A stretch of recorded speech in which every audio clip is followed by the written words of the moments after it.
Hey gang, here we are. What is today's date? The 11th of December. I want to make a couple announcements first. Uh, First and foremost, I almost don't even want to make this announcement until I make sure everybody's on here. I may have to repeat this announcement. It's a short one. Because it's an upcoming thing. On my team page, it looks like this. And I might as well do it right now while I'm thinking about it. Put it in the alumni group. It looks like this Merry Money. Many of you may have seen it even if you're not on my team page. December 16th. I had it highlighted to me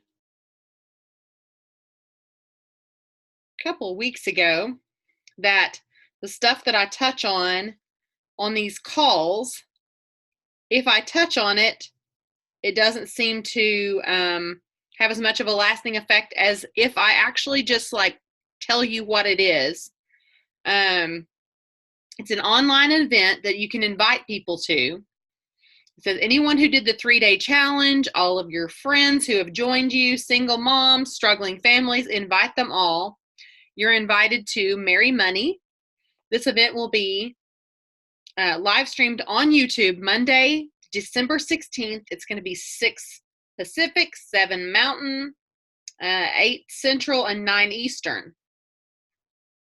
Grab your friends and family and anyone who'd love to get started, but the cost is holding them back, is looking for a second stream of income, would love to use their Christmas cash to get started and see the health and financial benefits continue into the new year.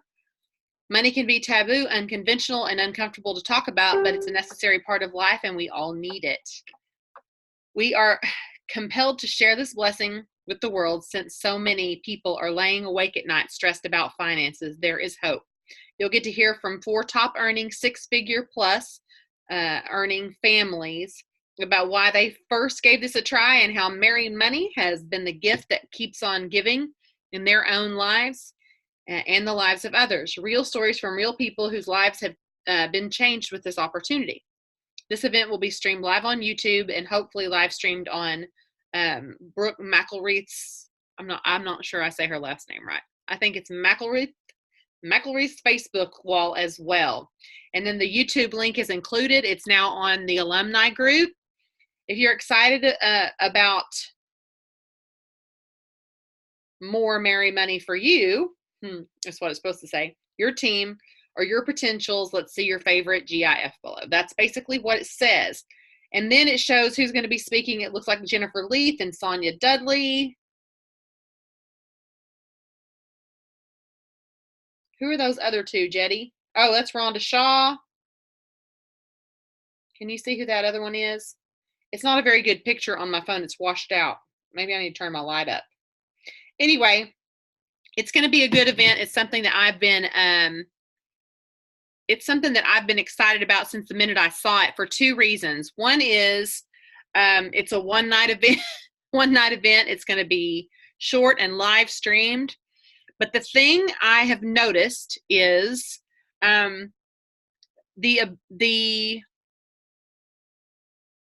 figuring out how to invite someone to something like this. First of all, I'm going to talk about that funnel again. You have to have a funnel of potential people that you've been talking to. That needs to be something that you have going on all the time.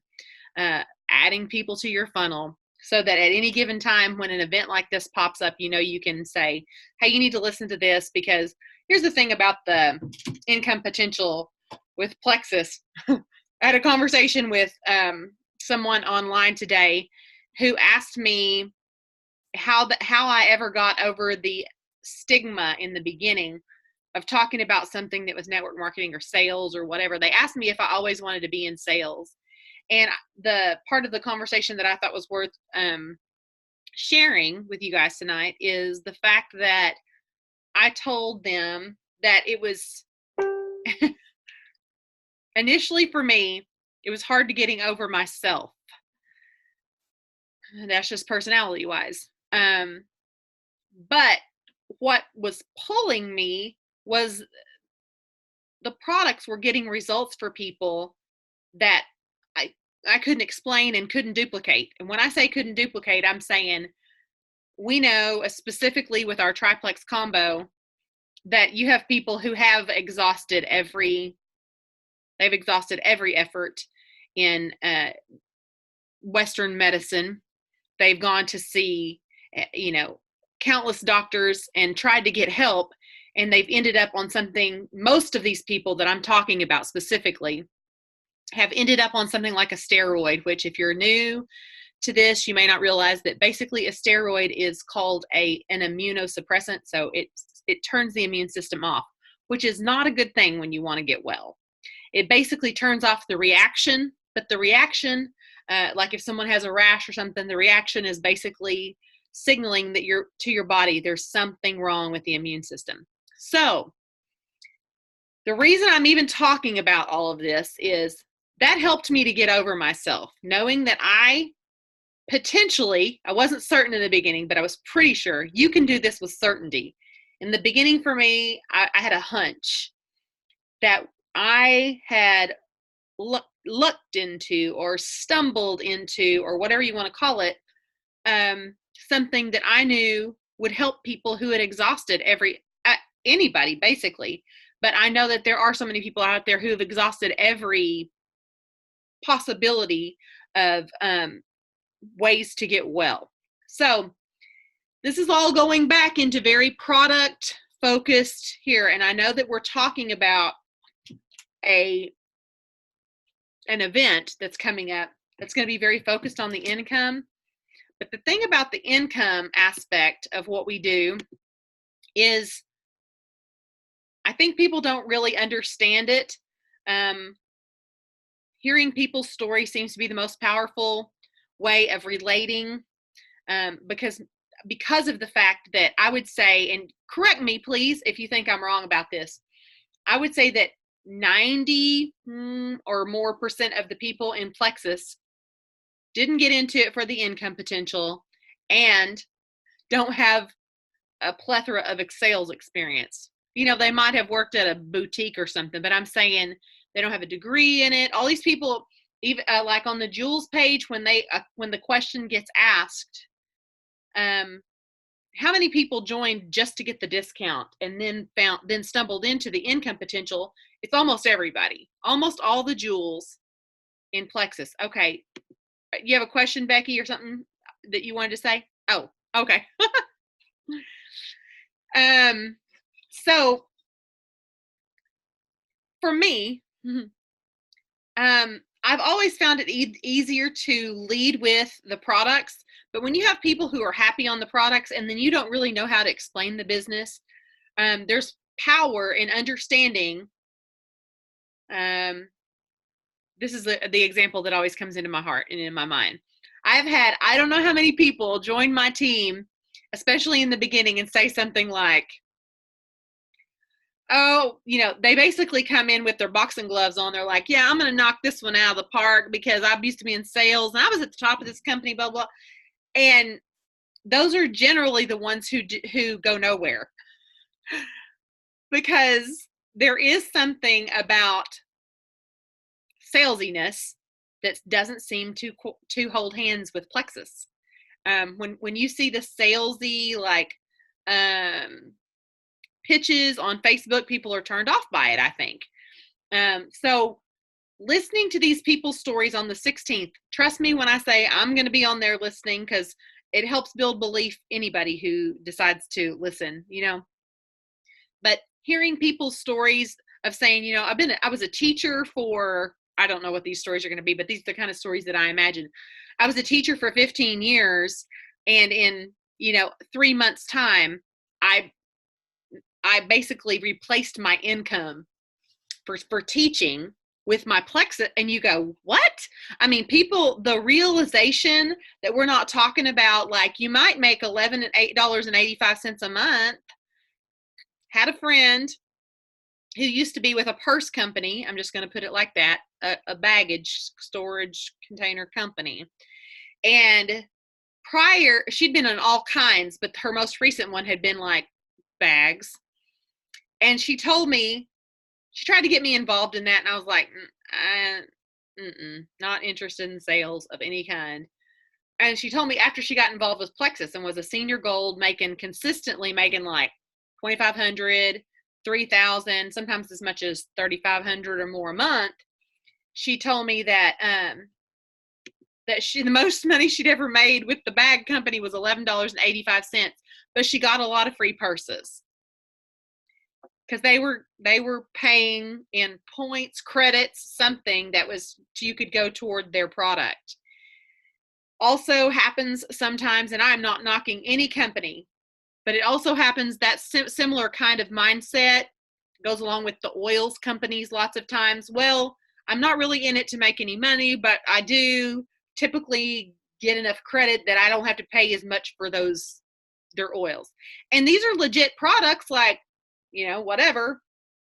But there is something substantial in understanding that people who have tried other network marketing, people who have no experience whatsoever, that is kind of an across the board thing where people, it's like, I gave it a shot and the shot turned out to be beneficial. So I don't know how to stress to you to put all your focus over the next several days into a list, going down a list and sending people messages. I would love for you to join in on this. I know we've talked about this before. It'll probably be only like 30 minutes or so. I will send you a couple sticks of Slim or whatever it is that you have that you think you could send to them. If they will jump on there with you and listen, gives you a great way to follow up. The script stuff that we used last week, was it that we were talking about some script stuff that was some back and forth about how to talk with people? Whose verbiage was it that we were using? Somebody remind me. I wasn't planning on throwing that out there, or I would have looked it up. Anyway, it was brilliant. When somebody says it, I'll go, yeah, duh. Anyway, the verbiage that we were using in last week's Zoom, I copied it all over to the team page, and it was really conversational in tone, with just keeping the conversation going and how to showing you how to keep the conversation going, because that seems to be the most difficult part. Is for most people who don't have sales experience, you want the authenticity to be there. Yep, it was Jennifer Leith. Yeah, and she was on the call. Thank you. I should have known it was her. She'll kick me when she sees me next. So, okay, so it's just about, it's a simple, she talks to everybody the way she types, the way she talks. And so there's something about that is almost magic, where when you're reading something, you're like, oh, it's so conversational and so easygoing, and she's playful and fun. I love her stuff when I see her post stuff on Facebook and all this kind of stuff. So if you're wanting a general conversation starter, even though this is about for the products, I have found right now we have a new thing that's working like magic in the product department. It's like people are seeing dramatic, quick results in this microwave world. That's what everybody wants. If you would like to see some great before and after pictures, I posted on my way home for this call 26 minutes ago. Will you guys show me your collagen results, please? And there are so many, like already in 26 minutes, there's a vast number of people already sharing. And I can assure you, because I asked on the Diamond page for some extra help for other people to post their results. So if you would like to either use that post, or if you would like to use the pictures from the post or copy the links, it would be a great way to start a conversation with someone, either in Messenger or or on your wall, however you're more comfortable. But I encourage you, if you have the Dough app, use it right now. I think it would be brilliant to be using it now, between now and the 16th, to get them to listen to on this event that is coming up. I'm going to pause right here and say, does anybody have any questions? about anything I've said so far, making sure I'm being clear.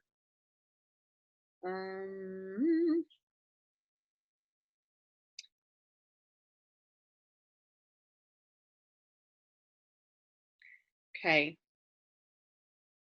If anybody raised their hand visibly, I wasn't looking, but no. Okay. I'm going to keep rocking on because I have more. Can we consider that to be our assignment and focus right now as far as business goes? Focusing on the 16th. That is did I say it's a Monday night? Yes, yes. Another thing that I have seen come from our team calls that I'm super thrilled about is I've seen more than one group of you form accountability groups with each other. And what I'm really seeing that I love is, this enrichment, this growth between friends. I'm seeing some good, very promising things for for the business, but also for personal and spiritual growth. I think this is brilliant and wonderful, and I'm so thankful for it. I went down through like a gratitude list today, and that was one of the things that God kept bringing to my heart. And so if you don't have someone or a group of someones that you're doing accountability with, because I'm going to tell you what, I can tell that you're doing accountability. I can tell who's doing accountability with each other because I see your posts and I see you commenting on each other's posts and I see you encouraging each other online. And I don't know. I don't even know if you're talking about the fact that you're going to do that or not, but I see you doing it. And I'm like, okay, this is awesome. It's actually big stuff. So I'm going to move on. I wanted to actually touch on that. If you don't have and desire, if you don't have accountability with someone, trust me when I say, and accountability is kind of like, sounds like a word like homework. And one time when I went, if y'all remember, when I went to California to that healer, it's when I was doing breakthrough trainings and a really unusual experience that I got to go to. But I told her that when I assigned homework, and she said, "Oh, don't use the word homework. People don't like that." And I was like, "Okay, so what word do I use then?" And she's like, "Call it their freedom dance." Okay, this gives you, first of all, an idea of the person that I went to. Kind of gives you an inkling of the personality. I didn't come home and start saying, "Your freedom dance for this week is," but I did stop calling it homework. I can't remember. I came up with something at the time that was our focus for the week or something like that. So accountability is another one of those words that can have a connotation to it that people are like, I don't need accountability. We do, even if it's not it doesn't have to be all the yuck that might have come up in your mind when you think of accountability. It can be something great. It can be like blooming friendships. And I know some of you are experiencing it right now. I know you are. I already know you are. You haven't had to tell me. I know you are. And okay, so moving on past that. I do need to answer a text message really quick.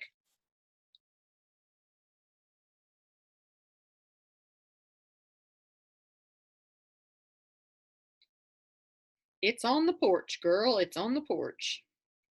Okay. Now, oh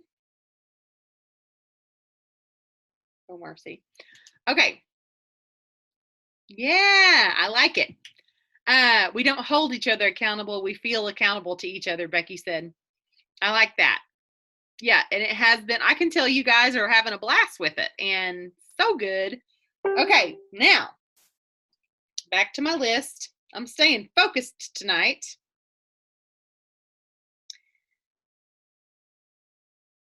Maybe you could call it your impact group instead of your accountability group or something. You come up with something, but it's great to have connection within this community.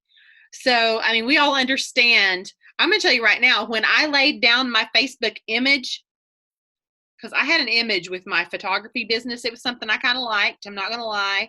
I was kind of like saucy and cute and boutique and fancy and talented and all these things, deciding to lay all that down at the foot of fungus was kind of like, foot of fungus, that's funny, isn't it? Because that was literally my first post was about my toenail. So it was a choice for me that was like, oh my goodness.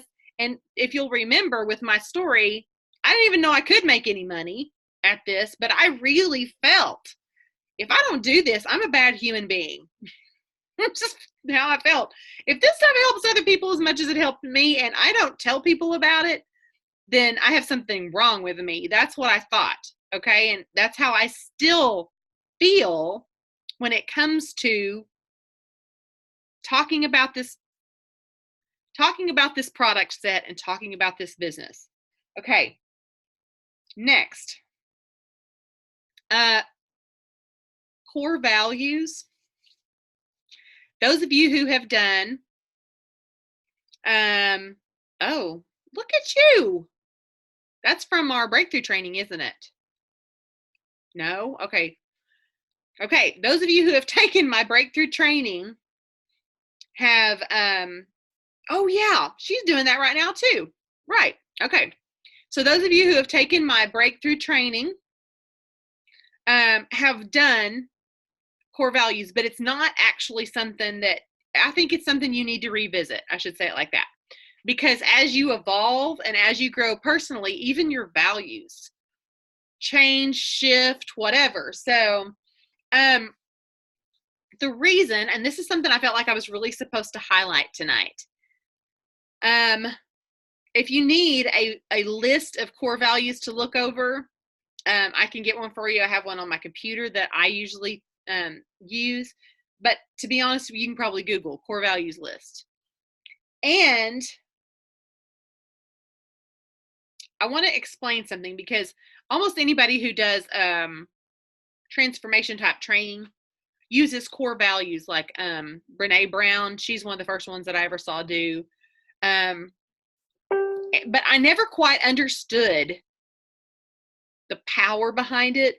And I'm going to try to put that into like words in like a 2-minute little spiel here for you. Okay.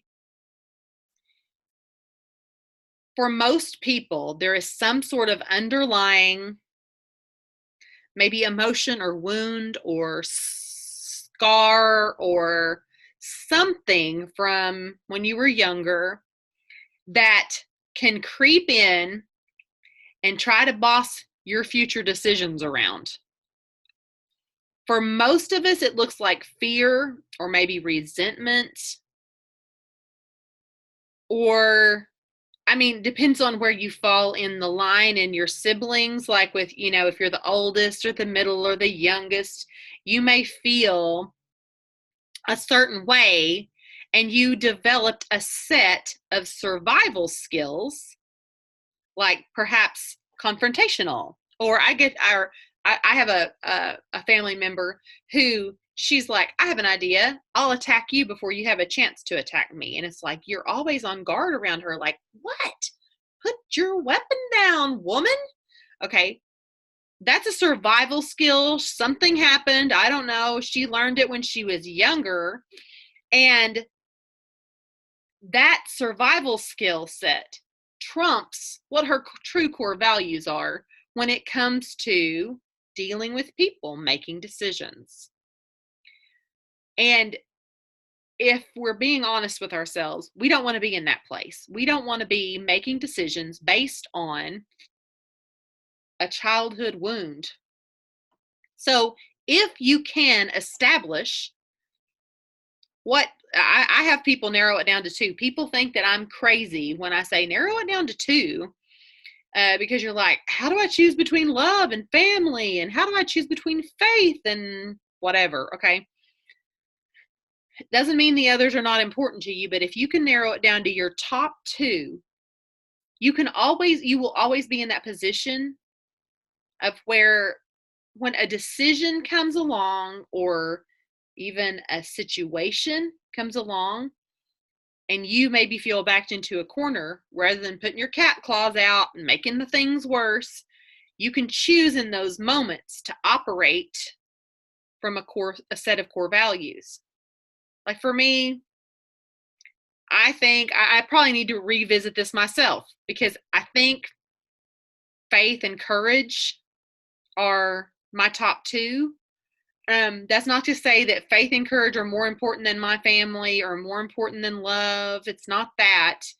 But those two things, I know if I'm operating from a place of faith and from a place of courage, that I see fruit that I didn't see when I was operating from a place of offense or a place of hurt or a place of um, defense, you know. Um, also like my authenticity-ometer like goes way, way, way, way up when I'm operating from a place that I know is a core value of mine. One example that Brene Brown uses that I loved is she was talking about when her daughter got old enough to go away to college. And she said her daughter decided she thought she wanted to go look at a school that was a long ways away. And she said, something rose up in me and wanted to look up the crime rate in that city and all the scary things to persuade her that she didn't want to go to school there. And she said, that was a place, she said, I knew in that moment that would be me operating from a place of fear. And that is not what I wanted to be operating from. So I had to basically identify, okay, if I'm operating from a place of fear, that never leads to a good place. And so I had to operate from a place of faith and courage and tell her, okay, let's hop on an airplane. I will take you. Let's go look around. Let's go see what there is. And she said, and let her make her own mind up because she's a budding adult, you know?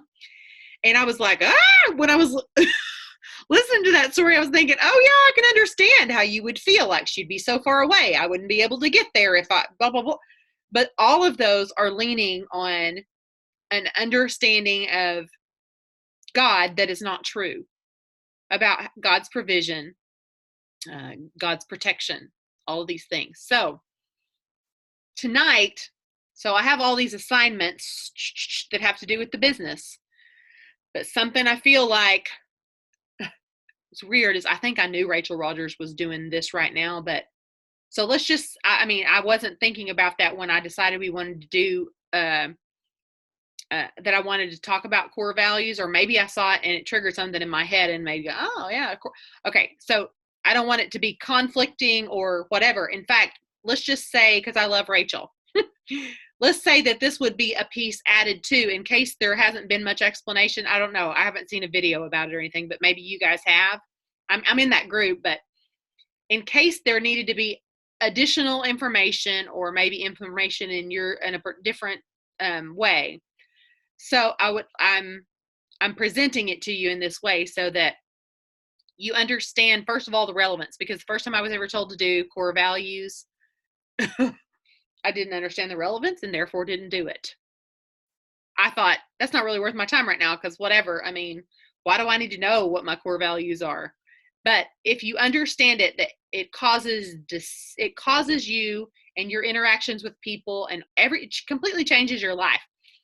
Another thing that I would highly encourage you to do is identify the one or two people in your life who, here we go, here's that accountable word again, who you know are your truth people, so that when you are standing on a line where you're having to make a decision and you're running things past people, identify one or two people who you know will say, I don't know if that really fits your core values or not. That you have, and they may not use that word with you, but like, for example, my husband, my friend Amber, those are two people who have a really strong sense of my own compass and would be happy to tell me at any given time. I'm not sure that matches if they thought I was gone astray. You know, if the situation with the daughter moving off and all this stuff, if that was my own predicament at the time, they'd be like, probably don't want to, don't want to operate in fear in that moment. So if you can identify a couple people in your life that you know you can safely run things past, because that's important. We've talked about the incubator before. You don't want to run things past people who themselves operate in fear all the time. You don't want to run things past people who try to sabotage you. You definitely don't want to run your dreams past someone who likes to squish them like a bug. So, you understand what I'm saying? People who have in common have common values with you, okay? So, I'm going to pause it right now, and I want you to literally write down 2 people's names. Yes, vet your people. That's right. I want you to write down 2 names. I want you to put a note in your phone, or if you're taking notes on a notebook, I want you to write core values at the top.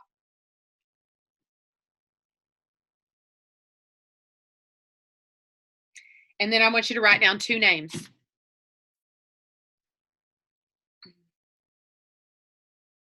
And then, because you probably know yourself better than anybody, I want you to write down the answer to this question. What does your life look like?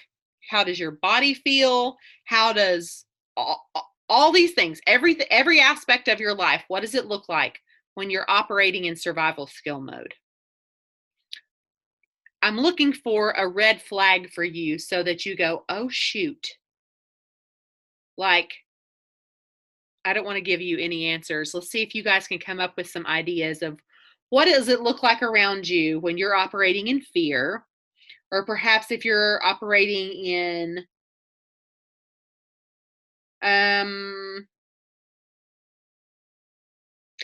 like, for example, if there's a something going on at work that you know needs to be a hard conversation had and you're avoiding it, okay? What do you feel like when you go home? What if there's a hard conversation that needs to go on at home and you're avoiding the conversation? What does it feel like? What do your shoulders feel like? What does your stomach feel like? What is it? How is it on your body? What is it doing to your body? What's it doing to the people around you? The example I gave of a family member earlier, for her, when she walks in a room and immediately has everybody put their guard up because they say something hateful right off the bat, and you're like, what the heck? Okay. When she's operating out of survival skills, everybody is tense. And you may be one of those people. You may be one of those where you're like, yeah, I'm the one. Yeah, I'm the one that causes everybody to have ulcers. Okay. So I want you to have something here that you identify as the red flag that says, okay, this is me operating from a place. This is what it looks like, so that when you see that, you can go, okay, I have to back up. I have to figure out if I'm operating from a core value or not. Because I'm going to tell you right now, there's a trauma prayer. If anybody wants it, I've given out the copy of the link of whatever the trauma prayer a bunch of times. If somebody needs it, it kind of goes down through and it talks about let them know when there's true danger, because this brings up survival skills, right? Let them know when there's true danger, but also God, let you be their provider. Like they would be alerted if there's a true problem. But most of the time, when we're operating out of that survival skill set, we're operating from a place of either like in attack mode, or some of us go and like huddle away and hide. That's also a survival skill, which a lot of these things look like a small child when you think about them. Anything you do that when you describe it, it sounds like you're talking about a temper tantrum kid or a toddler or whatever. Now, when I'm doing a breakthrough training, the very first week, this is what we talk about. We talk about core values, and then we also talk about had something else. Oh yeah, this is the other little assignment for this week, and that is we're leading up to something here with our vision boards. I should have made that plain in the beginning, but our questions for God. I usually tell everybody, I want you to write down 5 or 6 questions that you have for God that you would like to see him answer. Because I think people, first of all, I think your average person doesn't even converse with God. And I think people are nervous to ask God questions or put God on the spot. But I will tell you this.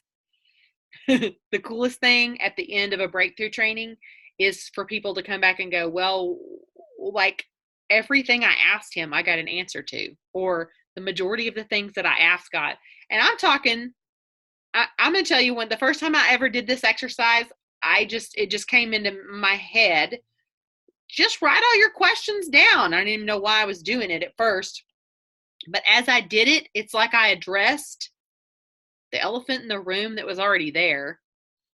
And it started a process. It got the ball rolling, and answers started to make themselves self-known to me. It was like I needed to address it. And so I'm talking about, I wasn't just like, God, how did you do the universe? I was asking questions like, so where were you when my brother died? I mean, I don't think God gets offended at us for asking questions that are like totally like that. So anything that you have, I know that some people have asked questions like, God, could you actually heal me? God, are you, gosh, I have a lot of things going through my head right now. But I encourage you to make a list of 5 or 6 questions. And what I want you to do, okay, I'm going to try to simplify what I'm talking about tonight because I haven't made it very clear, but I'm about to make it very clear. I want you to have only 2 arrows locked and loaded right now. I want one of them, the business arrow, to be locked and loaded on the 16th. And I want your personal, all the other stuff, arrow, to be locked and loaded on a quest toward 2020. And the vision boards that we're going to make on the 4th, January 4th, that morning, it's a Saturday.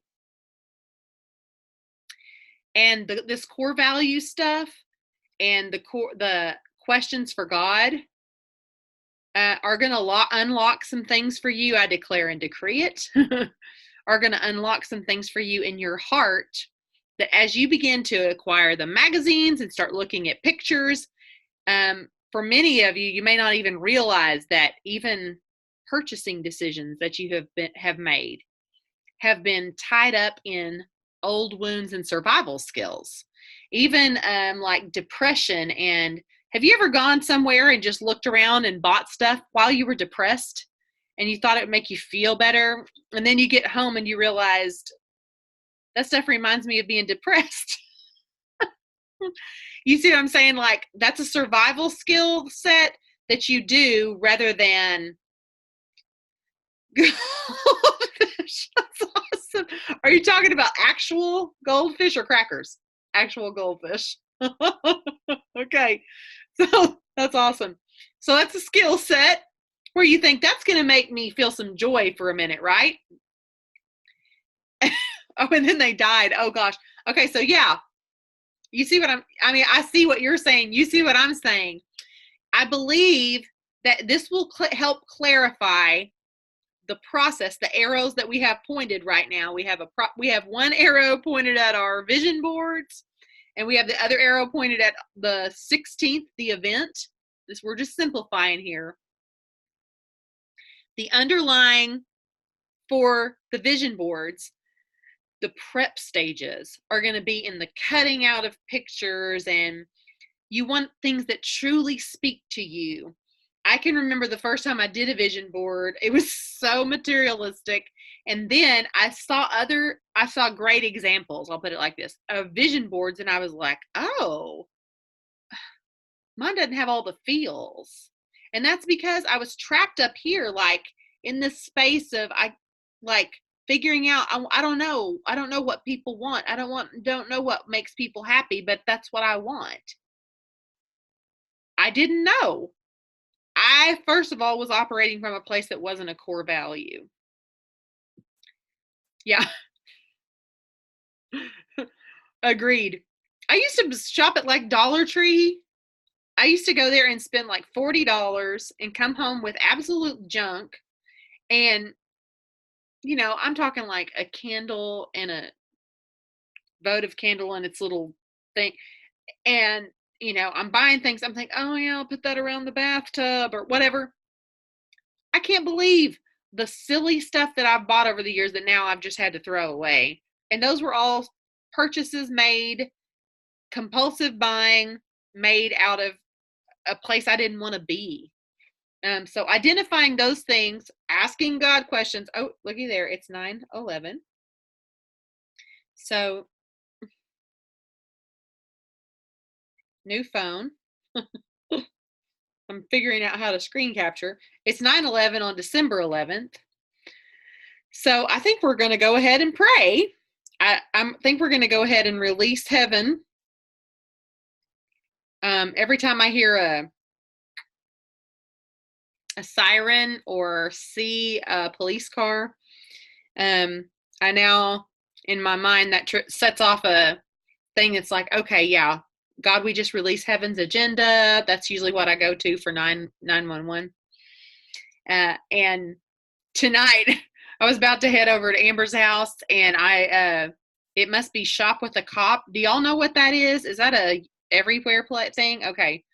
It's a Christmas thing for where I guess maybe I'm not sure if it's foster children or whatever, but basically where the police officers take these children to go shop at Walmart or something like that. I didn't know what it was. I was about to leave. I hadn't left yet. And I was like, oh my God, there were sirens everywhere. They were kind of worried me for a minute. I was like, oh, it's just Shop with a Cop. It's all good. But still, release heaven's agenda. So,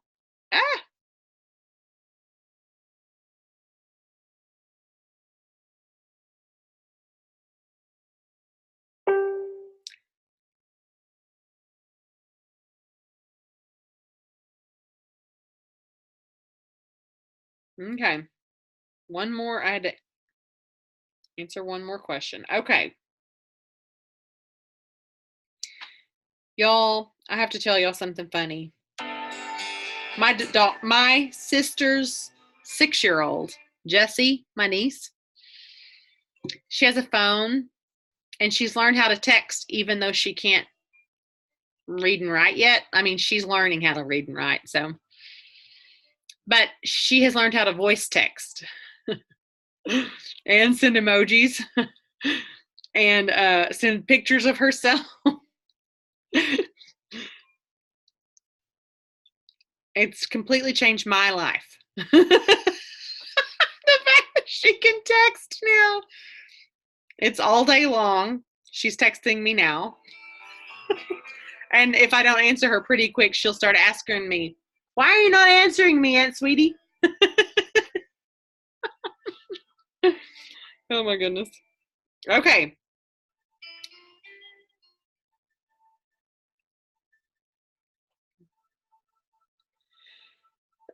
I think we're about to do something important and I'm not sure what it is. But part of the reason I think that is because I feel like I need to cough right now and I have not been coughing. Jenny, would you mind getting me some water?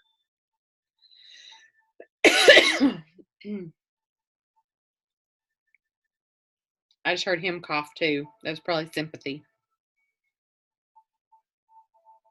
Okay, I'm going to read a little excerpt from a book that Amber and I were looking at earlier.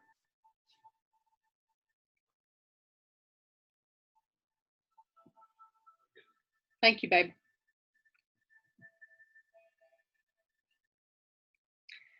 Before I do this, I just want to, I'm going to come right back to this, but I want to share something that Crystal, who's usually on our calls, Crystal Moss,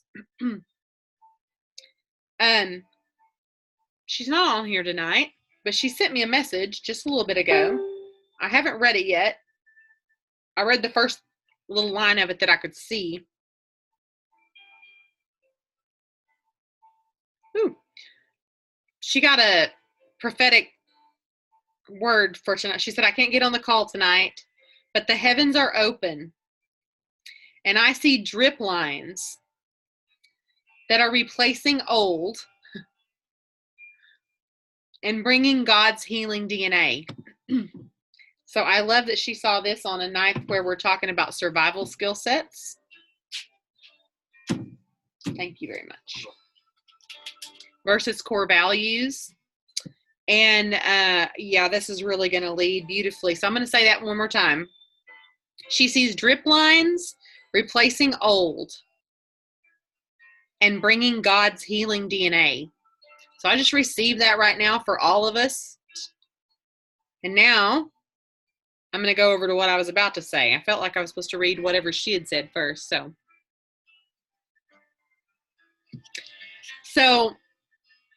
this book that we were reading, I'm not going to go into a lot of detail, but she basically looks at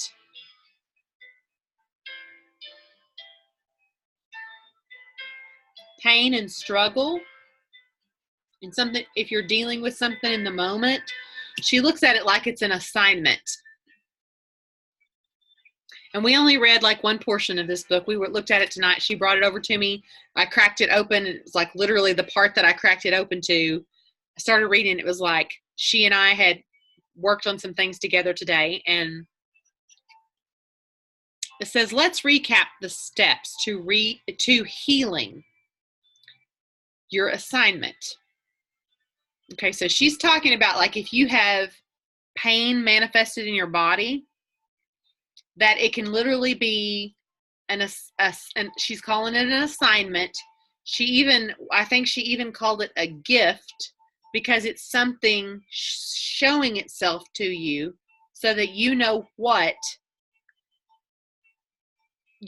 what issue you need to address. That probably wasn't real clear, but as I read through some of this, it'll probably be more clear. So she said, recognize the assignment and call it by its name, fear. So fear manifesting in your body as a disease or a pain or a disorder. That's the first step, is recognizing it. The second step is to accept that you cannot avoid the assignment and be willing to show up. Your readiness will clear the path. Now, as we were reading this portion of the steps, she was talking about something that reminded me of when we talk about mirrors in my breakthrough training. And it was basically saying, accept that you cannot avoid the assignment. Accepting that you cannot avoid the assignment and being willing to show up is part of it, because when you have been assigned something, basically to overcome something in your life,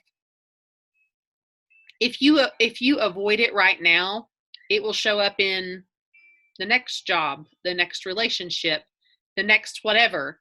And I mean, this really falls great in line with core values and survival skills, because if God wants to heal something inside you emotionally and you constantly ignore it, it will eventually make a pimple or come out in the form of an ulcer or something, if there's something that you're not tending to. Okay? So accepting that you cannot avoid it, and your readiness is the key that clears the path. Okay? And this next part, she said, feel the feelings that live underneath the old pain. So I'm going to have you guys do this exercise with me. She basically told us to close our eyes and begin to breathe and to let yourself feel. If there's an emotion attached to, for example, if you have physical pain in your body, if there's some sort of emotion that's attached to it, or even maybe a memory. Some of you may have got something immediately like, oh my gosh, yeah, I know what's attached to that pain. or I know what's attached to the tension. And to let yourself feel it first. So we're going to just do that for a second.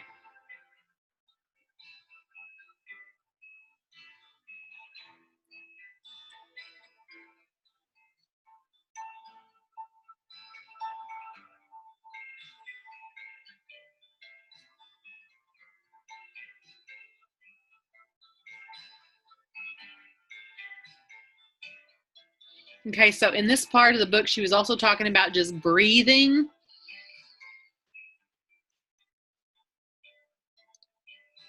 And giving yourself permission to release it.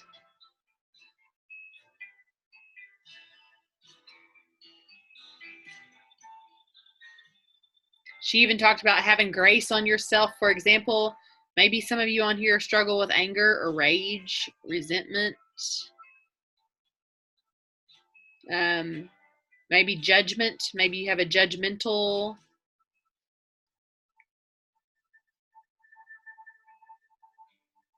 and let it go. Being kind to yourself and not even judging yourself, but just addressing it. Take another breath.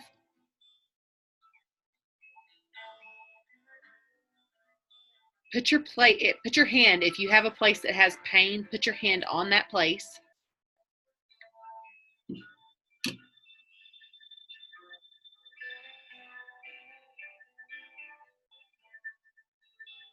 And to begin to just breathe again in and release more of it.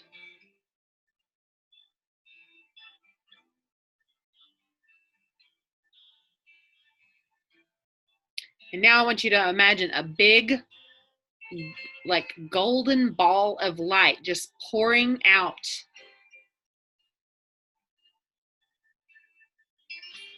On that place, on your emotions, on the memory, a golden ball of light.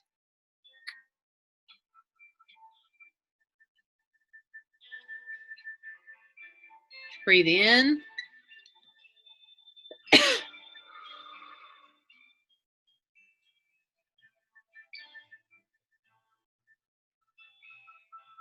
Out.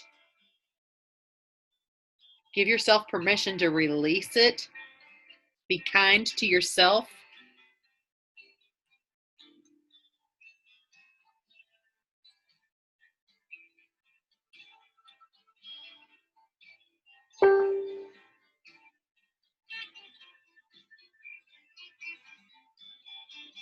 We call on compassion right now to clear the path.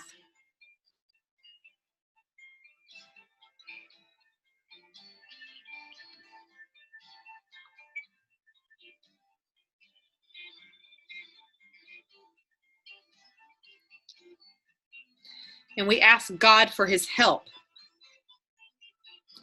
We rely on God.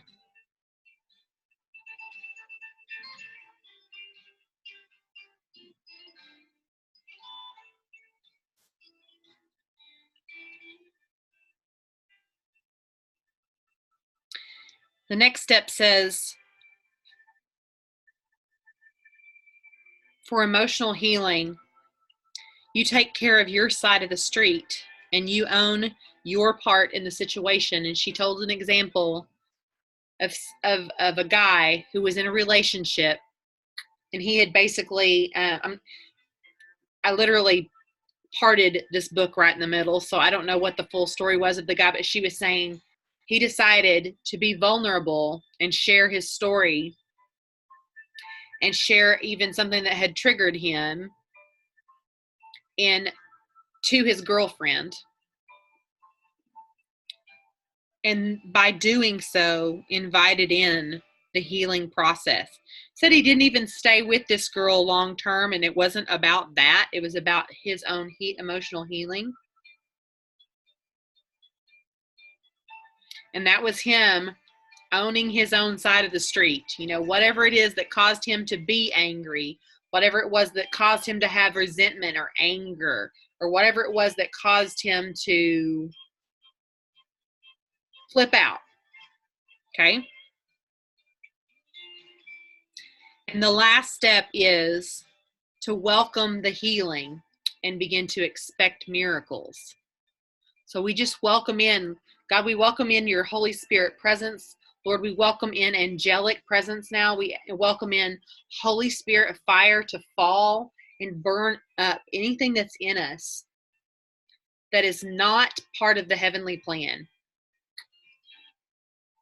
Anything that doesn't line us up with heaven's agenda.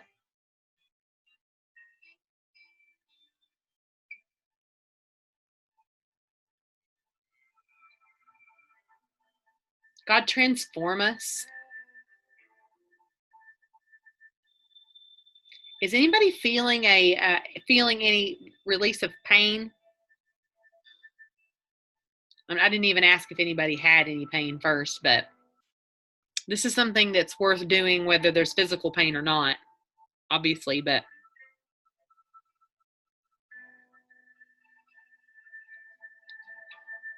okay. Release, release, release. God, we just call on more, more, more.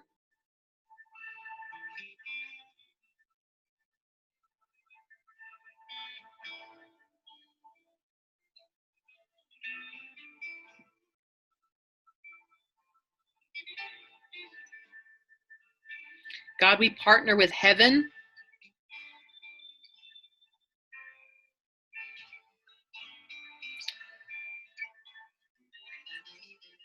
Okay, I'm going to keep it there. If you need to stay in that place, I'm going to tell something that happened this week. If you need to stay in that space, just breathe in, breathe out. You can listen to this story passively if you need. But 2 nights ago, 3 nights ago, 2 nights ago, I think I watched a Katie Souza video. It was like 4 out of 4. It was like video number 4 of 4 about serpents.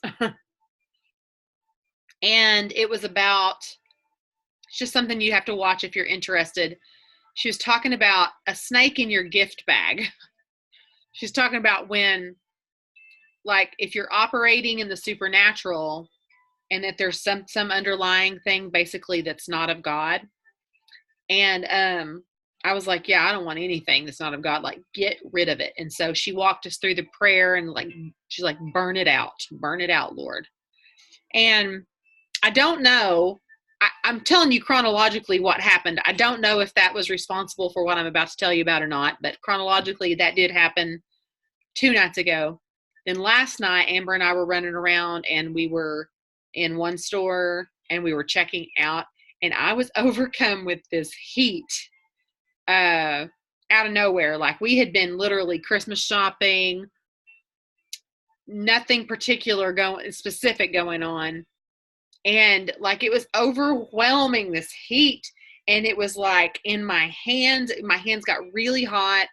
My first instinct was, is this what the change feels like? Like, it was so intense that I was like, this must be, I don't know, like, never felt anything like, and then it was my hands, and my hands got red. And I'm telling Amber, like, I'm literally giving this lady my money, and I'm like, or my paying out. And I'm like, oh, I'm so hot. It just got hot, really, really, really hot all of a sudden. And so she kind of backs up so that I can see that there's a little girl standing next to her. And she's like, maybe, I don't know. And I'm like, I don't know. They go to a different cash register and they're getting out the door quicker than I did. So I actually go over to the woman and the little girl and basically ask, do one of you need healing? This is random. I could go into the whole conversation and play it out for you, but I'm just going to let you assume that I probably sounded a little foolish, but I felt like I needed to do that in that moment. And the lady was super nice. And she's like, I know you, your sister took my pictures and pictures of her little girl. So she was really kind in the weirdness of it. And so it wasn't her.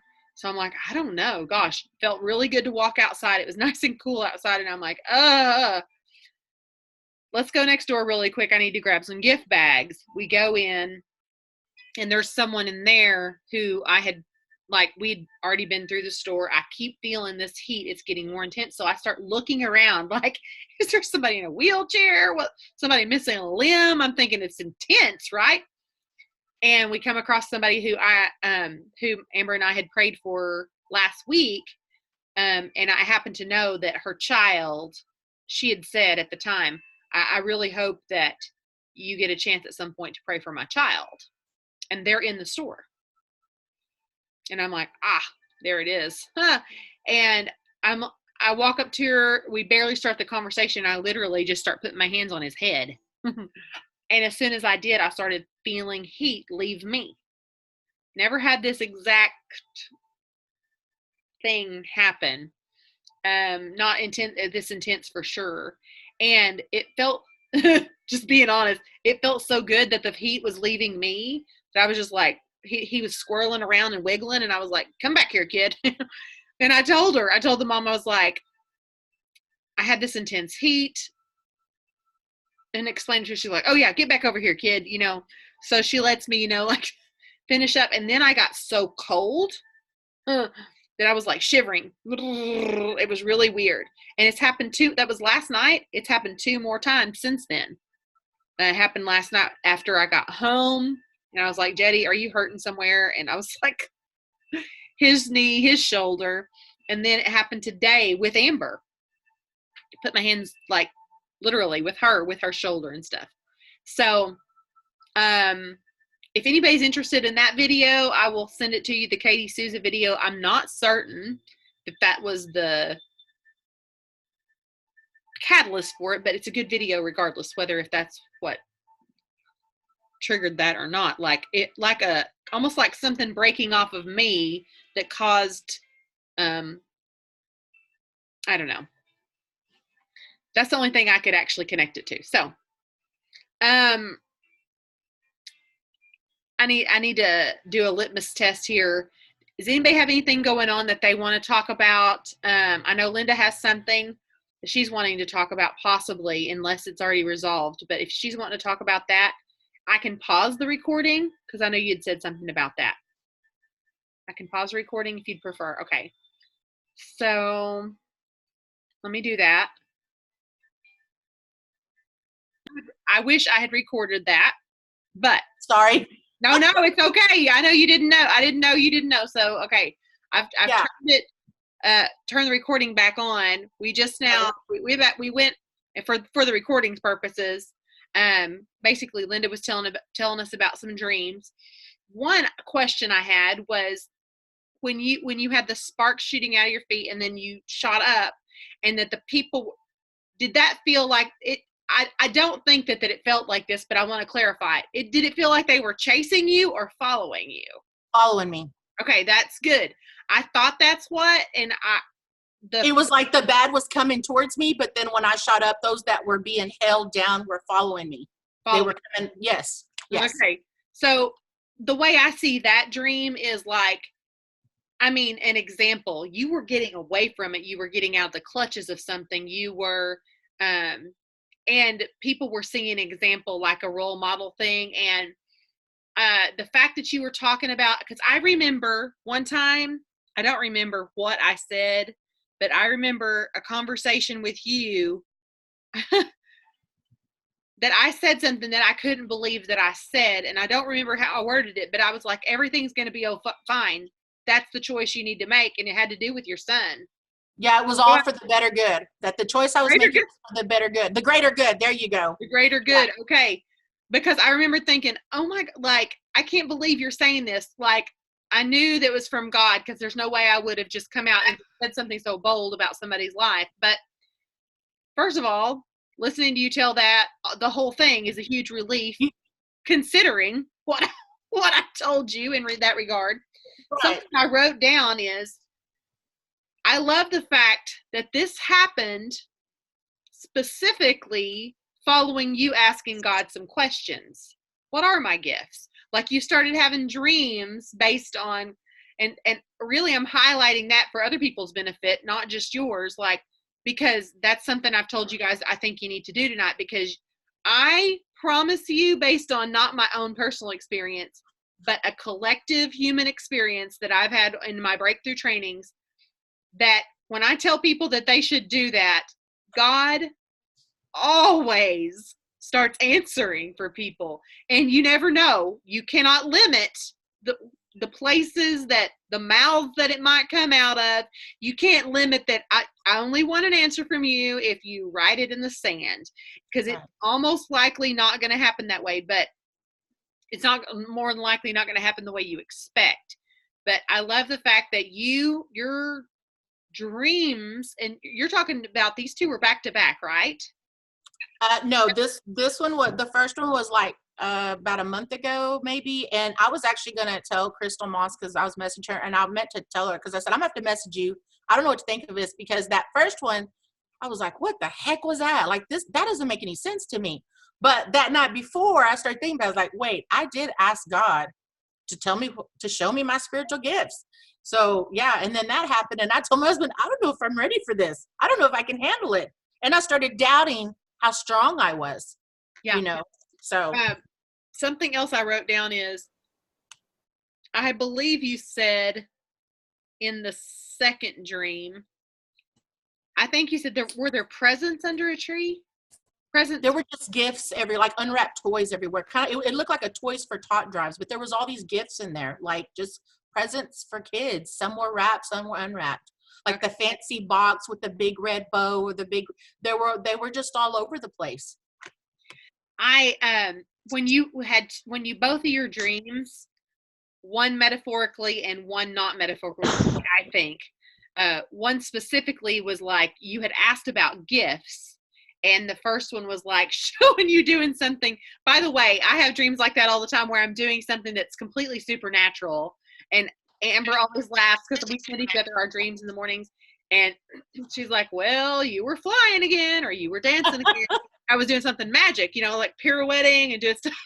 And so I really relate to the dreams where you're talking about something very supernatural happening.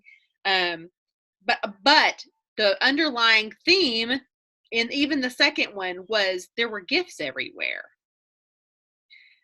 Even though I know that's not what the dream was about, I do believe that God wanted you to focus on the fact. I mean, I think that was that second dream probably very much was an answer, also more about your gifts.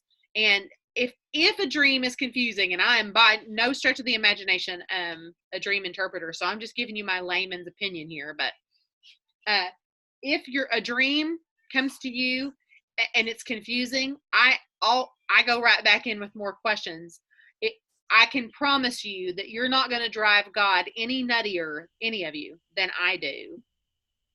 Questions and could you be clearer? Could you be more specific? Could you show me this one thing I did not understand, this other thing? And I'm going to tell you right now, the more I go back in for more questions, the deeper the relationship gets.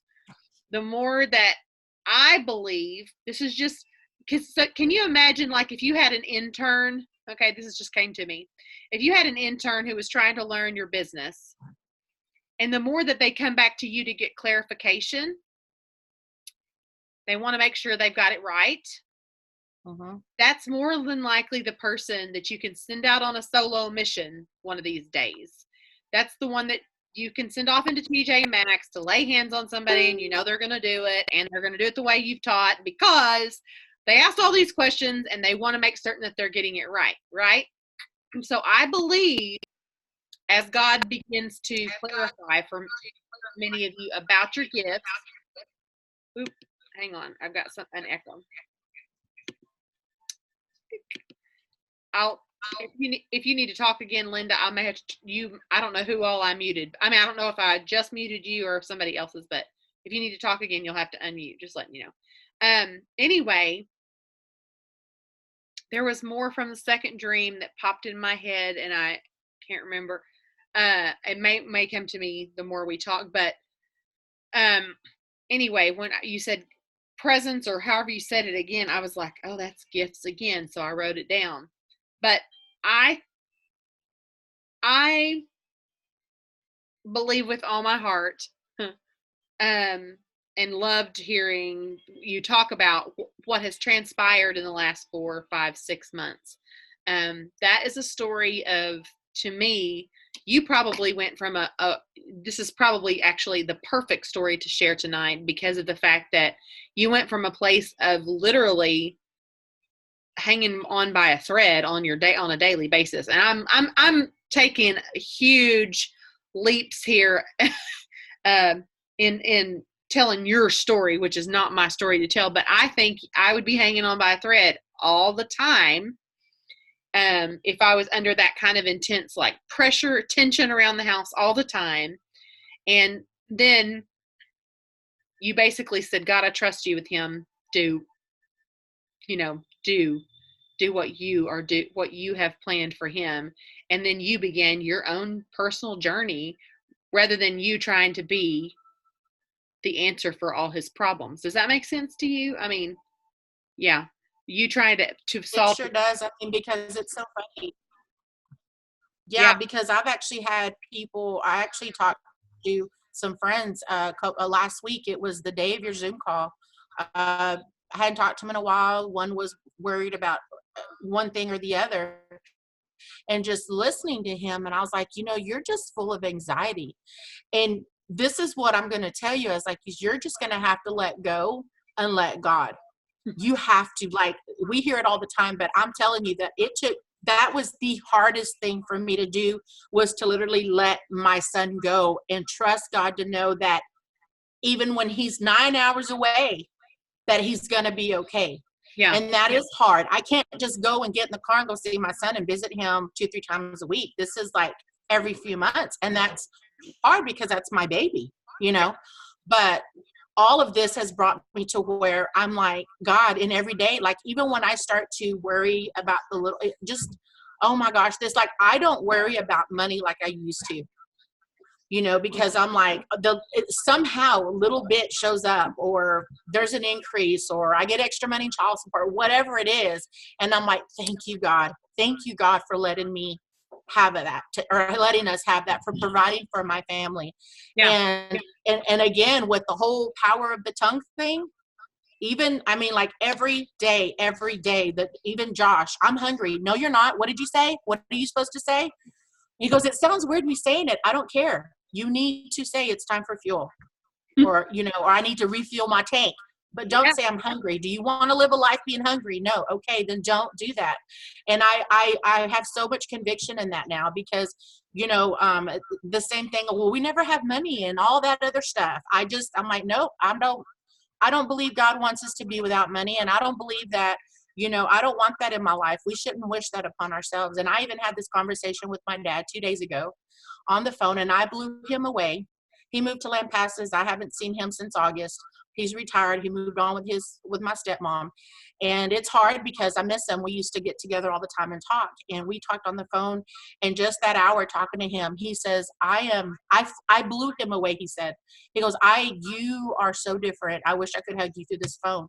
And I told him about Proverbs, about that, the life and death in the power of the tongue. And I said, Daddy, y'all, we've grown up to live, speaking these negative things on ourselves, and you realize it's wrong, Daddy. And he's like, what? And I started telling him, and how I give Chloe affirmations. That one that, what is her name? She spoke, is it Erin Bush? Is it Erin Bush, the lady that spoke at convention 2 years ago in Florida and did that very amazing speech? But she shared with us a YouTube video of hers that she tells her daughters to say to themselves that I exude the light of Christ. Everyone wants to be my friend. I have that on the mirror for Chloe K to say every day to herself, or to claim that herself. Because I feel so blessed. I realize so many little things because I didn't have that growing up. My dad left my mom. She worked 2-3 jobs, and my mom was too tired to be a mom. And I didn't have that growing up. And so I feel so blessed to give that to my daughter. And all the things that I felt so empty with, I can fill her up. I could do that for her. I feel so blessed to be able to be there for her, because I remember being a lonely 13-year-old when I hit my teenage years and wanting my dad. And even though my dad left my mom, cheated on her with a younger woman at the young age of 8, I made that decision to love my dad as long as I had him, because I knew that that was the father that my dad had that God had given me. And I could spend my life hating him or loving him and enjoying the moments. And I struggled with that and going against other members of my family that were angry and bitter and resentful towards him. And my dad and I have a very unique relationship. And so I'm so grateful to that. And all just finding the joy in all the little things, even the wrong, even the bad, because it's led me to where I am now. Mm-hmm. All of it led me to where I'm at now. And I embrace it. I love it. And it's like I told my dad, I'm not saying I'm holier than thou and I'm perfect. I'm just stronger now. I am not that depressed, anxious person that I used to be before. And when I catch myself, I'm like, nope, nope, nope. That's the enemy trying to make me feel this. And especially with the mom guilt, trying to move on with my life without Chris, I thought I was going to just not make it. The first week he was gone, I couldn't even be at home. I went out. I couldn't stay in the house because it was too empty. I went from being a full-time caregiver to not having him at all. And I miss him. But I know without a shadow of a doubt that God brought me to this point in my life so that I can share my hope and my story and my dreams with others. Outside of Plexus, this is just so phenomenal. And like I said, I want to shout it to the world. But yet, it's kind of like I feel I have family. Like I said, the majority of my family has had that mindset that I grew up with. So Christmas is coming. We're all getting together, and it's just going to be really, I'm not anxious, but I'm curious to see how they're going to react to the new Linda, because I am more joyful. I am more pleasant. I do get mad. I mean, I'm not saying I'm just this happy-go-lucky girl all the time, but the little things, this whole feeling guilty and feeling that I'm not worthy, oh, that's all malarkey, because I am. And Plexus, yes, God brought me Plexus, brought me to you, Lori, brought me to this group. It just all, and people, when people talk about the community and the culture, I'm like, oh my gosh, guys, you have no idea. You have no idea what you're missing out on. Not just feeling good, but feeling good spiritually and having that connection with like-minded people. Yeah. I hate when, I mean, I don't want to say I hate, but man, I sure do miss it when we don't have when it's the holidays or something, we don't have the Zoom calls. I feel like, oh man, Lori's not here. but anyway, so I just had to share that with you guys because it's amazing and I'm comfortable here sharing like you are and stuff. It's just but just pray for me to continue, because I'm trying to step out in fear and be more vocal and sharing my story. But I have, and then too, like I struggle with the doubt of, okay, people are wondering or not wondering, but you worry about what other people think, because I really haven't been promoting the Plexus, and I'm sure they wonder if I still take it. But the decals are on my car. People see me around town, and I randomly get these people that message me like, hey, how much is that collagen? Or hey, how much is that? And I hadn't even told them about it, but they're seeing it. So, it's a process, but I know that if I did my part and reached out to more people, because I honestly haven't reached out to people like I should, because I've been focusing on this. I'm giving more of my time to him because he deserves that. I haven't done that my entire life. I'm 47 years old, about to be 48. And for the first time in my life, I'm giving it to him the way it should be. But I wasn't brought up in that way. So anyway, just had to tell you. I'm trying to imagine, like, it's hard for me to imagine, especially when you know what you know. It's hard to imagine people not wanting to be a part of what we have. I mean, it's like freeing yourself all the time, like freeing yourself, freeing other people. It's, I had a thought earlier that perhaps many of you don't have people in your life that you would invite into something like this, because I mean, you might not even have team members that you invite to something like this because of fear of rejection or fear of what they might think. So I'm going to pray for all of you right now that God would bring you friends who, I mean, there are people out there. There everywhere who Right. need this, who want this, who may not even know that they need it. They may not even know that that's what they need. And I'm just saying, like, that is my prayer, and I'm going to like put that at the very top of my prayer list.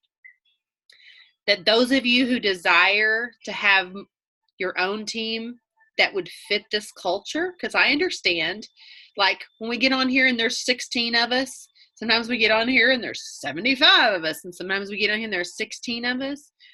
And that never has a disappointing feeling to me. It always, I know that there are more people that need this who would deeply connect with this, and it would begin to set them free. And like when you gave me a beautiful visual earlier, when you're like, I shot up that like a rocket and all these other people followed, it makes that anything that I've ever done that's uncomfortable, that was uncomfortable for me in the moment that I was doing it, that had any kind of impact on you, it makes me go, gosh, look at that. Look at the way that will spread. You see what I'm saying? Like, already you're going, I can't wait to get together for Christmas, and people da-da-da. I mean, God, grow this tribe. You know, grow your tribe, Linda. You know what I'm saying? God, grow Linda's tribe, grow Becky's tribe. You see what I'm saying? Grow our tribes. And the beauty of this being a network marketing company on top of the culture that we have is the fact that you're freeing up people's finances by introducing them to what we have to offer. There are teams out there who base everything solely on freeing up your finances, and they're huge teams because that is a huge need for almost, I mean, it's hard to find anybody who says, oh no, I'm fine, I don't ever need any, finances will never been a problem in my life or whatever. So I'm tossing that out there, that if you guys would collective conscience, join arms, link arms with me in praying that all of us would find more. It's not, the part of it is kind of like you're asking for like-minded people, but the fact is we've all become like-minded. Do you see what I'm saying? Like, not all of you thought about things the same. We didn't all think about things the same way. And it's not like we all think the same things about everything, but we can all come together for each other in a grand design or greater purpose kind of way on Wednesday nights. And there are people out there everywhere, I promise you. And I think probably them crossing your path would be a lot more likely if we were specifically praying, God, let those people cross my path. People who are, I think this is everybody's need. If I'm being honest with you, I wouldn't spend so much time focused on it on a network marketing team call if I didn't believe 100% that the personal growth aspect is more important than any other part of it. I wouldn't. I would, because I know that I put these on YouTube and I know other people see them and I know other people get to scrutinize them if they choose to do so. Therefore, I'm putting myself out there in a vulnerable position, but I get over it because of stuff like this, because I can see a bigger picture, have a visionary thing going on. And so I do pray that over us, that we would find more like-minded people who would want to be part of something like this. And I feel like I'm supposed to tell one more story that I was hesitant, but it falls in line too much with what we're talking about. So last week, we had someone come in and do a job that was some trade out that my husband, and I think the chances of him ever seeing this video are probably about a 0. So I'm just going to tell it like it is. Basically, he's a guy who on social media is very hard to stomach the things that he says to people. He's basically kind of, I don't know if he's like an outright, I wouldn't necessarily call him a bully, but he's just rude and he doesn't care about being rude to people. And so he's going to come in my house and basically build us a pallet wood wall. And he's very talented, but he's not the kind of he's the kind of person that in your general everyday setting, I would probably avoid him because he's confrontational. And anyway, So when I woke up that morning and my husband's like, I got to go take Malia. We're going to go test drive a vehicle. And basically that means I'm going to be here with him all day. And Jetty's not even going to be a buffer for his personality, you know, like at least they can talk about cars or something. And I'm like, okay. And so I'm coming down the stairs when I first get up that morning. I'm coming down the stairs and God tells me, I'm going to heal him today. God's like, I'm going to heal him today, this man. And I'm like, okay, that's great news for him. For me, all I could think was, how is this conversation going to ever come about? Because his personality would mock something like this, I would think, for sure. Okay, so I'm going to tell this in a very fast forward because I know it's bedtime. So I'll just tell it like this. I keep leaving the house, running errands, and coming back. And at one point, he was being really kind, by the way, while he was here. Like, he was being professional and all this. It's just an online thing I'm figuring out.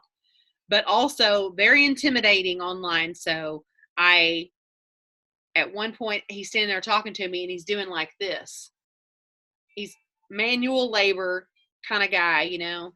And he's standing there. He's got one hand hung over his shoulder like this, like he's relaxing or letting the weight of this. And he's also he's talking to me, and he's subconsciously touching like these nerves right here. He's like, tick, tick, tick, tick, tick. Some of you know what I'm talking about. You felt that, the nerves back there. And he's not realizing, he's talking to me, so he's not realizing that he's doing that. And I'm like, oh, there's the pain. That's the pain. And so I'm about to walk out the door, and I'm like, just say it to him. So I turn back around and I say, you know, I don't even know what your belief set is, but if that's still hurting when I get back, is that something that you have all the time? And he's like, yeah. He realizes that he was doing something. He's like, yeah, yeah, it's for years. I said, well, I'll tell you what, when I come back, if you want me to, I'll pray over it. And if you want me to, bring it up to me. I put it in his court, which was kind of a chicken thing to do. But I was like, I don't want him talking about me on social media. So I'm out of there as fast as I can. And then I like break out, and I'm like, I can't believe I just said this to him. And I go do something else, and I get back. My husband tells me he's about to leave, so I come flying back. By the way, while I was in town, I described the situation in front of someone. I basically just said, yeah, there's this guy that's kind of a D-bag. That's what I said. Kind of a D-bag on social media. And he's working on a thing at my house. And the lady looks at me and she goes, are you talking about, she knew the name. She knew by that much of a description who I was talking about. I was like, yeah, I got to get back. I'm going to pray over his shoulder. And she goes, what? Then she's the, what? You're gonna, oh my gosh. Like, she couldn't believe that I was like, I know. So heading back to my house, I want to tell you the conversation that I had with God, because me and God, we keep it legit, right? I'm driving home and I go, God, I know I'm supposed to do this, and I'm complaining kind of, and I'm like, and he says, if you do it, I will heal him. Plain as day. And I'm like, okay, so I'm gonna. So when he gets back, even if I get back and he doesn't bring it up, I'm gonna have to figure out a way to bring it up. So okay, I will.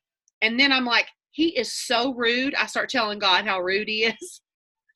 And God specifically says to me, tell him. And I'm like, tell him. Okay, just tell him. So basically thank you, Mandy Avery. Thank you, because that's right. That's exactly.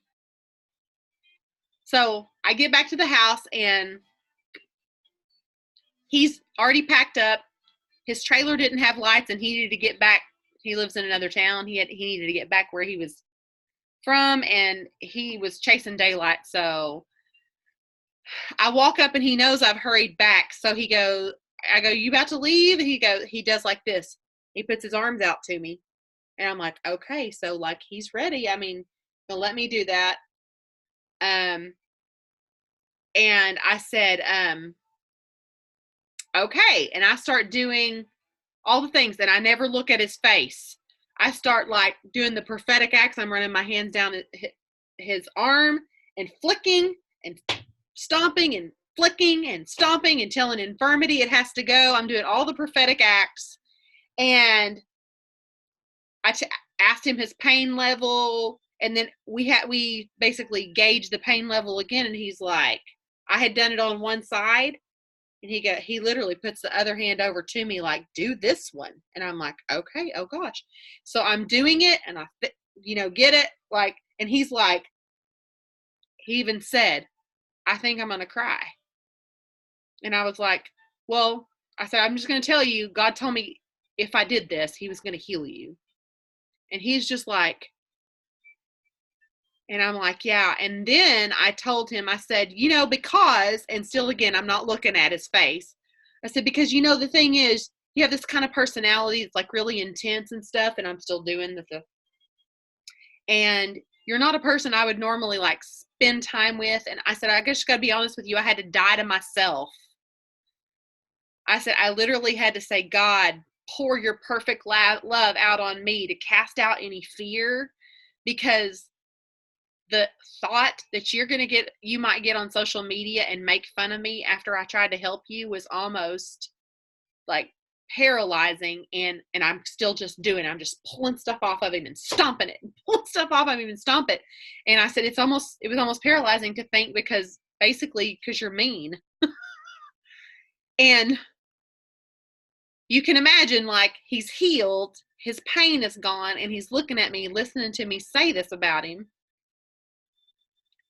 And he's still examining. I told my mom, I said, his forearms look like Popeye. He's manual labor, and this part of his arm is just like, and so you can imagine he probably had tension and all kinds of stuff going on. And so he was just like, this is so, and Jetty was out there for this whole thing. And Jetty starts telling him, don't say you don't believe it, because he'd already said, this is so hard to believe. He's like, don't say you don't believe it. Jetty does some little coaching. And anyway, when it's all said and done, he looks at me and he says, he's getting in his van and he's like, I'm sorry that I scare you. And I said, and understood his sentiment, but I also said, you don't scare me. Pretty much nothing scares me. I said, the thing is, though, the intimidation factor of putting myself in a vulnerable position in order to help you, then the thought that you might come back and be critical of me, my vulnerability. I said, that was almost more that I can handle. I said, but God told me that he loved you and that he would heal you. And so I did it. And he just looked at me and he was like, anyway, I posted something on my Facebook like hour or two later. What's the most something? Basically, the most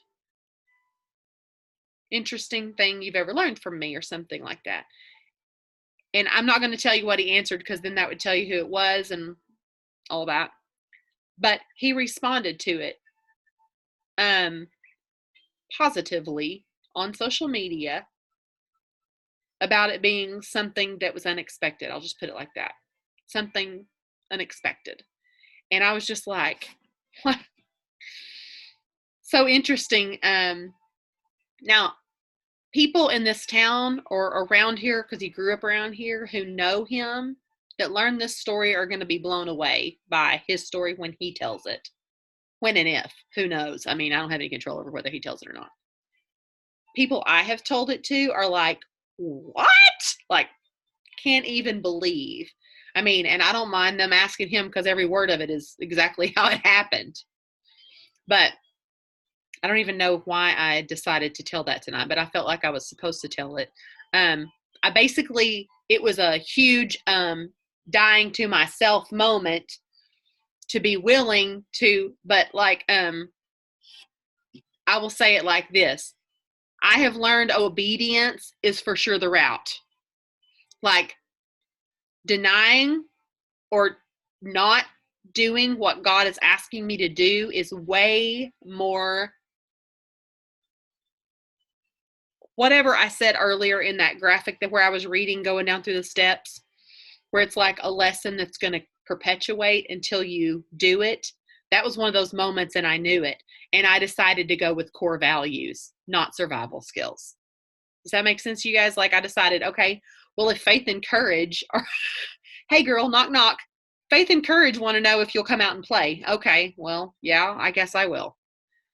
Every morning, knock, knock. It's faith and courage again. Do you want to come out and play? Yes. Okay. It may look like a mess. I may end the day crying from something I did that was out of obedience because of faith and courage. But it's way better than crying because I decided to operate from survival skills. That always is not good. That's never good. I should say that is never good. Oh, good. I'm glad that this resonated with some of you. Okay. Or you mean like when God's telling me something? Is that what you're talking about, Becky?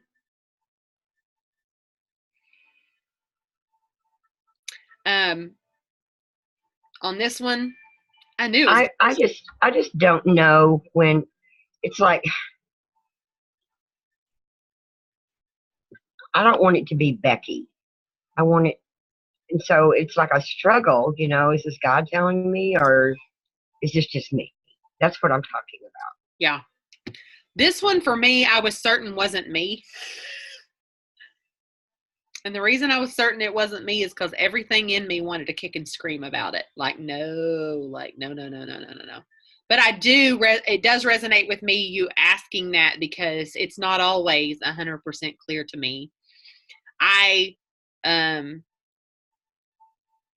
try to lean into, just like I went up to the girl when I was checking out and I wasn't sure if that girl was who I was, what God was trying to show me, tell me, whatever. And I decided, you know what the girl said to me? It was so cute. I said, I'm about to ask you something really random. And she goes, your sister took my daughter's pictures. She thought I was going to ask her if I read something about that. And I go, oh, and then I'm thinking, oh no, this girl actually knows who I am. And I'm like, okay. I said, okay, this is going to sound really weird, but are either one of you sick right now? Did one of you have a disease or something? And oh my goodness, I hope not, she said. And I was like, okay, no, you would know, so on and so forth. And then she said, I said, my hands got really hot. I sometimes operate in healing. My sister and I both do. And I said, anyway, I couldn't let you get out the door in case it was you that needed it. And she goes, well, no, it's not us, but I am glad to know. I'm glad to know who I might call if we did need it sometime. And that was, to me, well, that was a decent experience compared to how it could have been. Had it been something that somebody's like, ooh, lady, quit. It's hard for me to imagine somebody doing that, even though fear could tell me that somebody would do that. If somebody did do that, then they need prayer more than, what I'm saying? Like if somebody was like, stop it, lady, don't look at me, lady, whatever. Because if somebody's approaching you in kindness and you still have a weird reaction like that, or think it's weird or whatever. Okay. Yes. I will tell you that I wasted, now looking back, a lot of time and all the things waiting on knowing for sure. Like, I didn't look at it at the time like wasting time, but now I look back on it and go, Now I act on the same impulses that I used to think, I'm not sure if that's surely not, whatever. I act on those same impulses, and often it comes to us, it ends with a story. How many times do I get on here and tell y'all a kind of fantastical, unbelievable story? I tell these stories all the time, and that's because I act on impulses that I think are God. And sometimes I'm wrong, and that's okay. That's still, even sometimes I'm wrong, I used to be operating from a place of fear and wouldn't even put the next foot forward or attempt or ask a question or put myself in that position, basically. So I don't ever want to be operating from a place of it being me either, but I'd rather risk that than risk disobedience. Because when it's a place that it's me, I usually figure that out pretty quick, like a lady saying, no, I'm not the sick one, or you attempt something and nothing really happens, nothing comes of it, whatever. And you're like, well, chalk that up as experience, I guess. So I am. I'm not comparing you to Saint Peter. Okay. okay. So let's don't get the big head here.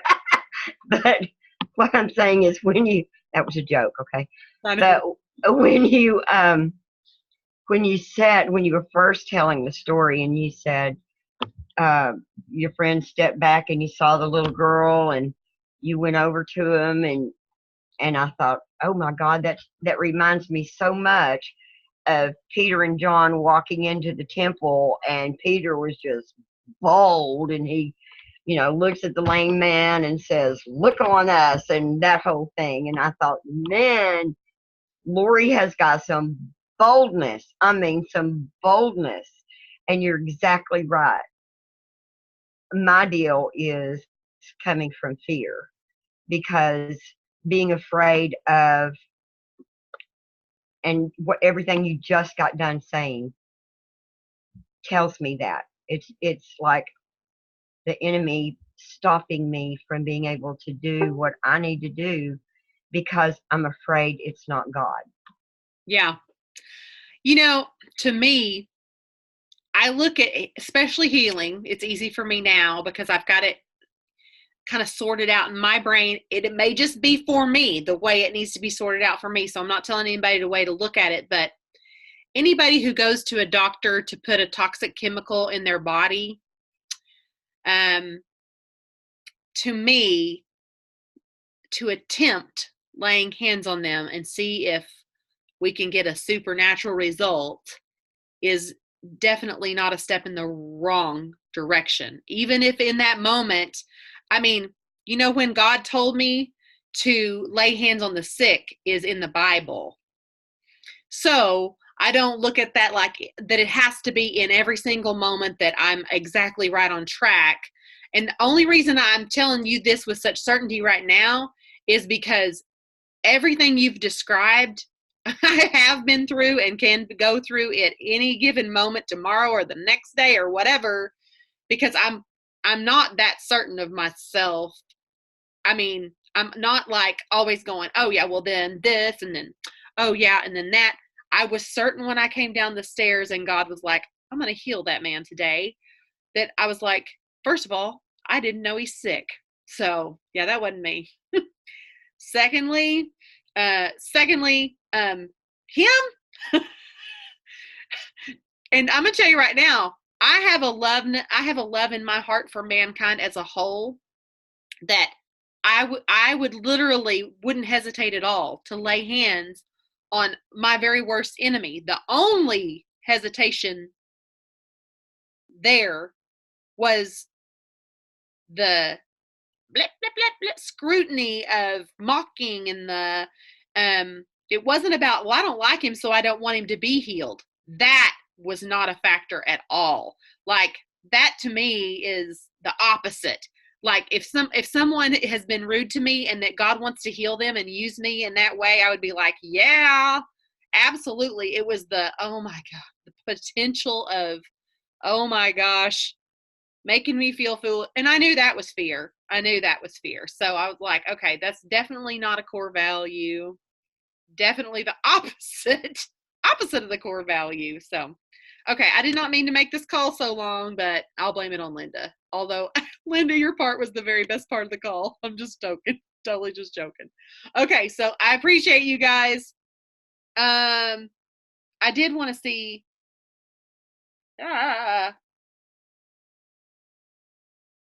Make sure I didn't miss.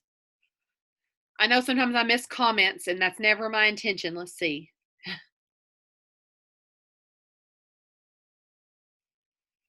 I knew Christia. For some reason, I had. I can't remember if I talked to you the night that happened. I know I didn't tell you the story yet, or at least I don't think that I did. But you're one that I was like, I gotta tell Christia that story about the guy. I knew you would like that. Okay. Okay. All right. So I'm going to close us out with just the highlights. Basically, the 16th, we got one arrow pointed toward the 16th and inviting, using your Doe app, reaching back out and following back up with them. Use Jennifer Leith's wording. You'll have to tweak it a little bit, but you can do this. You guys are clever. I'm speaking clever on you right now. And then we're gonna have our other arrow pointed at our core values and vision boarding. The more we are focused on the core value stuff, the easier the vision board becomes, because you can narrow things out that you know that don't really fit. There's something about self-sabotage that tries to sneak in on your dreams if you put things on your vision board that don't line up with who you actually are. If you start trying to put things on your vision board that line up with who your neighbor is, you see what I'm saying? For me, my heart's desire is to be able to do the kind of work like we do on these Wednesday night calls, or the kind of, I don't look at it like work at all, but the kind of this type of thing. I would love to do this on the regular, which we already do this regularly, but I would love to reach the masses with the type of freedom that we experience once we address these issues. And my vision board will reflect that that's all I want. I don't, you know what I'm saying? Like, my needs have to be met in order for that to happen. And so basically, I don't have to put all my needs on my vision board. Do you understand what I'm saying? God knows my needs. If I can go a step beyond my needs and put things on my vision board that really speak to my heart, that's where heart coherence comes in. And we'll talk about that more when we do vision boards. But I think I'm going to just leave us at that and close us out. God, we just thank you for your Holy Spirit presence. God, we thank you for your healing power. God, we thank you for the depth of the well of the depth of the relationship that there is to be found when we go looking for you. There's so much, God, that we don't even understand. God, I thank you for the rise in frequency of the collective consciousness of this group. I thank you for this undertone of an understanding.